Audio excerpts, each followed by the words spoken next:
Welcome back inside the Now Morning Show. Now, earlier this morning, I would have mentioned to you that it's always nice when we're able to celebrate Trinbagonians who are doing big things in the world. This morning, I want to introduce you to a gentleman. He's the founder and CEO of 10 to 1. His name is Mark Kwesi Farrell. Good morning to you, sir. Morning, Rockers. How you doing? I'm good. Welcome to the show. Yeah, great to be here, man. Thanks for having me. Now, your journey is a very interesting one, as far as I'm concerned. Now, we have something in common. We both attended St. Mary's College, right? Yes. So we start there at foundation. We start on a level. However, you also are not on the same level as me, because for starters, you would have skipped ahead in school early. You entered school, you skipped ahead early in school, but you also attended MIT at age 16. I did. Yeah. Tell me firstly about that initial stage of, like, you're 16 years old and you're going to college. And not just any college, you're going to MIT. Tell me about that experience. Yeah, I mean, it's a little bit of a surreal experience when you kind of think about it in hindsight. Now when I walk around and see exactly how young a 16-year-old is, right? Start to imagine you're kind of shipped off when you're going to college at that point. But I had been pretty young throughout my entire school life. So, when you finish high school at 16 and all your friends are 18, 19 years old, it's a very natural evolution to take that next step and move on to the next thing. So ultimately, relatively comfortable. I think actually a big part of the inspiration for going to MIT at the time was, there were a couple of folks down there who I recall saying that, a Trinidadian or Trinidadians couldn't compete sort of at that level, on that type of a stage. And I had a little bit of a motivation to sort of get out there and really show that, the foundation that had been laid here for me and for others in Trinidad certainly could have its mettle tested at MIT or anywhere else. So, I mean, amazing experience overall. Studied chemical engineering there. Obviously, we're a very long way away from that now as a RUM salesman. Are we? Are we really? Well, yeah, true. As a RUM distiller, you kind of use chemical engineering. Using a little bit of it sort of in the language. Yeah. No, it's interesting because you just very politically correctly said that bad mind was your motivation. that was the most politically correct way of saying that you ever heard, right? Yeah. But I mean, I'm also interested in what keeps you motivated to keep, because from there you just kept growing and you kept reaching into places that you're not supposed to be, but somehow you end up in that door. Tell me about the motivation that keeps you going to do that. Well, first of all, I think a lot of that has come from my parents, my broader family. You think about the foundation that is set for you as a little child growing up, and some of these things are almost implicit. You don't really realize them or acknowledge them at the time, but you realize as you grow older that they end up being sort of the fuel in your fire that keep you moving forward. I think that idea that there is no place and no space that I do not belong in. I have a twin sister as well, and my sister did not belong in, was something that was treated as a very foreign object for us. Right. And this notion that, you kind of lean in with your best foot forward, make your best effort, walk in with confidence, hold your head up high, speak with pride, and you can find a way to sort of like burst through any of those sort of invisible barriers that you see being put in front of you out there. What would you say were some of the biggest lessons that you learned working? For example, you worked at Starbucks, but not like a regular worker at Starbucks. You're up in the C-suite at Starbucks. What some of the things that you learned that would have juxtaposed, your experiences in Trinidad, your experiences in college, and all that stuff, and compared to this, in the C-suite, in the room where it happens, as they say? Yeah, I mean, listen, people ask me, how do you compare working, in coffee versus rum, Seattle versus New York, Fortune 500 versus early stage startup entrepreneur. Yeah. They don't feel like they have a lot of things in common to the naked eye. But in reality, Starbucks was an amazing finishing school for me when you thought about making the switch to 10 to 1, right? Howard Schultz, who's the founder and CEO, is the guy who hired me at Starbucks. Incredible guy, amazing entrepreneur, has been a great mentor for me as well. And I think to your question, when you reflect on the experiences there that made a difference for 10 to 1, really seeing an entrepreneur like that up close, seeing how they operate, seeing how you build a brand with purpose. I think you're building a business and a brand through the lens of who you are and the things that you care about. That was probably the single biggest lesson that I kind of took away and applied it to 10 to 1, because as I was about 18 months into that journey, the question I started asking myself was, well, listen, if this guy Howard has built this thing over here, what would my version of building a business, building a brand through the lens of who I am, where I'm from, the things that I care about personally, what does that look like? And that is essentially what gave rise to 10 to 1. What are the things that you care about that make you say, I want to identify with my heritage, identify with being Trinbagonian? Well, I mean, it's that at its core. Right. We talk about, God is a Trinity to the bone, we have all these sort of little cultural moments that reflect our love for sense of pride, right? Sense of place. I think sometimes though we don't necessarily translate that onto the global stage in the way that we ultimately can. I think a little bit about a speech that Mia Mottley gave, Barbados' Prime Minister, early in COVID.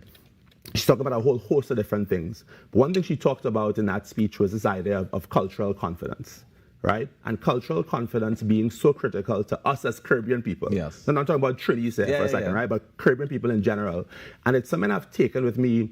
I kind of remind myself of it on maybe a daily, sometimes a weekly basis, which is like, the things that we have here are fundamentally good enough. And we have to believe that, and we have to own that first, before you get others to really sort of invest in it in the same way. And so, my belief was that with 10 to 1 again, you kind of take some of those facets of Trinidadian culture, of Caribbean culture, you could create a product that could sort of compete alongside any of the best in the world, right. And tell that story with some authenticity in a way that would actually resonate. I get it, and I 100% agree with you. What are the challenges that you face as an entrepreneur? Because you're operating on the global stage. You're not trying to start up a business in Trinidad. You're not trying to start up a business in Seattle. You're not trying to start up a business in New York. You're operating on the world stage.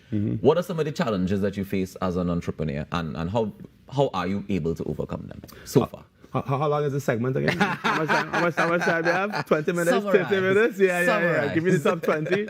No, I mean, listen, entrepreneurial life by its very nature is a very challenging, very daunting one. And one thing people don't think about is it's a very lonely experience, fundamentally, when you think about challenges, right? And so I always try to think about sort of what are the different avenues, what are the different ways to surround yourself with, whether it's great mentors, great advocates, great advisors to support you on that journey. So I think a little bit of the solitary nature of trying to build a business or a brand is one of the major challenges. I think the other one, though, is, by nature of creating something new, you're putting something out there that has not existed before. And so, when I was saying that story about going to MIT with a little bit of the bad mind, right? You have a lot of those doubters early on who are going to tell you all the reasons why something cannot be done, why it hasn't been built before, why it should not exist. I think kind of taking those things on board in a way where you can almost kind of strip out the very pragmatic, practical feedback you get without the negativity that surrounds it is one of the big balancing acts or big challenges, I would say, of that early entrepreneurial journey. It's trying to figure out the good from the bad and the constructive criticism. Yeah. Because you can't go to the other extreme, right? And say you're just going to walk around with earmuffs on the whole time and not take anybody's feedback. Yeah. Exactly. We're not going quite in that direction, Would you say it's a difficult process to be able to sift it out? Or have you learned how to do it over the years? Or how do you know? I mean, because somebody could come to you with the best of intentions, but the way they deliver the message is horrible, and you just say, well, Yeah, I think about almost if you have like sine waves, like this over time. In the early days of my entrepreneurial journey, I would have a lot of highs and lows, and you get whipsawed very easily, right? You have a good meeting, it's the best meeting ever. You're going to the moon, right? You have a iffy meeting, right? And it's the worst meeting ever. Everything is right. The thing is going to collapse. It's going to fail, right? And over time, I think you almost learn to kind of dampen that a little bit, right? And sort of live in a more neutral mindset. That to me has been super important. So you kind of sit down there across from somebody, could be a potential investor, potential partner, potential customer. You don't always say yes, or you don't always say yes right away. But you almost have to kind of keep the blood pressure from going up, stop, listen, try to extract some of those perspectives and points of view. And I always actually kind of say in those moments, not necessarily responding right away. Take it, internalize the feedback, process it. The way you might approach it 24 hours later looks very different than the way you might approach it sort of in that moment when you're a little bit heated. But that is lessons for life, not just business. Well, I mean, and the two things go hand in hand, right? The two things go hand in hand. Yeah. Speaking of which, how do you balance that? How do you balance this lonely entrepreneurial life with family life, with relaxation, with finding time for yourself? Very difficult, very difficult is the answer, especially when you're doing something like you're building a consumer brand, right? And especially you're doing something in RUM, you're out and about, you're doing events, you're hosting, tastings, all of those things. Plenty nightlife activity. Plenty nighttime activity, it's kind of part and parcel of it. I always tell people that I'm actually running, I have two jobs. Right. I have a traditional consumer entrepreneur job, sort of, 9 to 6 every day. Right. And then sort of you have the evening events and all that you're hosting. So what I've tried to do is carve out a little bit of me time on a morning. So I kind of have 7 to 9 a.m. That's pretty sacred. You must make sure and get out of here by 7 o'clock. Exactly. So we actually before the me time right now. We're before the me time right now. So I appreciate you taking that before time first. If you had a chance to redo anything along your journey so far, would you? I'd redo many things. Really? Many things. Like yeah. what? Give me one example of something you Yeah, redo. I mean, listen. Life is a. I was reading this Michael Jordan quote the other day where he talked about the fact that every game that he played, you either won or you learned a lesson. Right. Right. So you didn't take it as a loss, but you took it as a lesson learned. And over the course of 20 plus years now, since I left the shores of Trinidad, career in consulting and venture capital and Starbucks and 10-to-1. I mean, there's lots of different mistakes you make along the way, right? And I think that's inevitable. When you talk about sort of what would I do over, what have I taken from all of that? I think I see more value in those trials and in those lessons than I did early on.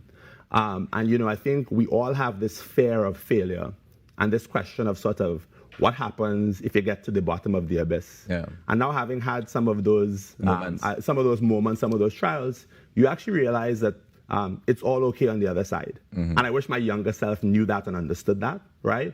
The people that believe in you, no matter what, right? Your first business mightn't work, your second one mightn't work either, whatever it is. They believe in your talent, they believe in your personality, they believe in your drive and your ambition. Those things are constants. And I think in those moments of challenge, again, sort of earlier in my career where some of that faith would have been wavering, if I had a time machine, I would come back and assure that younger Mark, right? That on the backside, it'll all be all right. Yeah.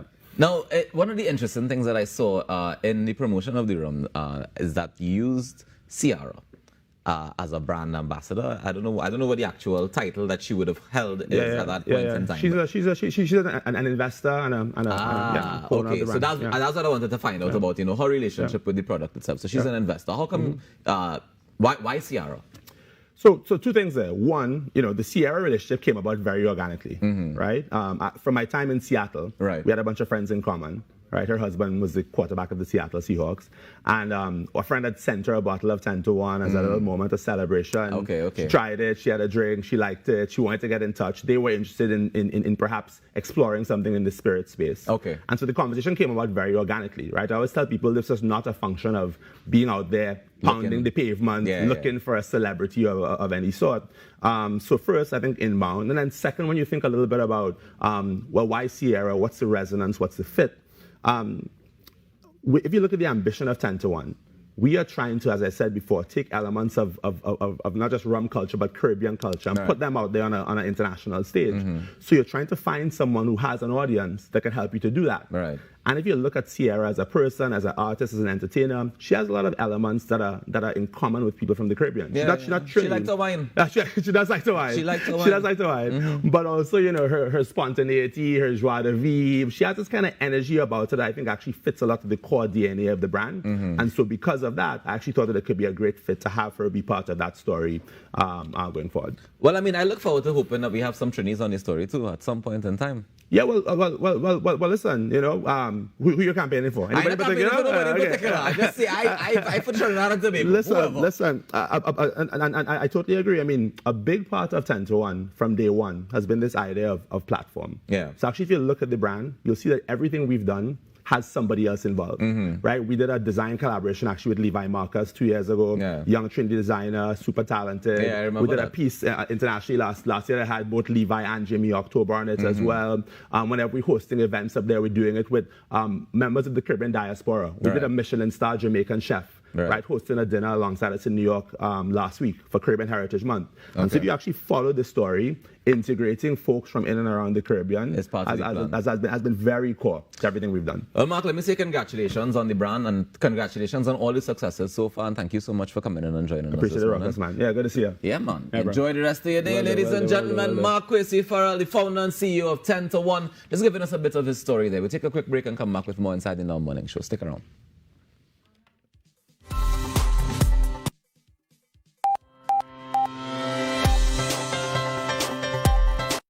Every day, we aspire to be better at what we do. Deliver more news more often to more people. We are your news team, reporting on the people, events, and issues that affect your life. TTT News, first at 6:30 p.m. TTT News, committed, accurate, relevant. TTT News, nightly at 6:30. Round 2 of the 2023 First Citizens National Poetry Slam semifinals is coming Sunday, 25th June at 8 p.m. right here on TTT. Witness the power of storytelling as 16 poets step into the village circle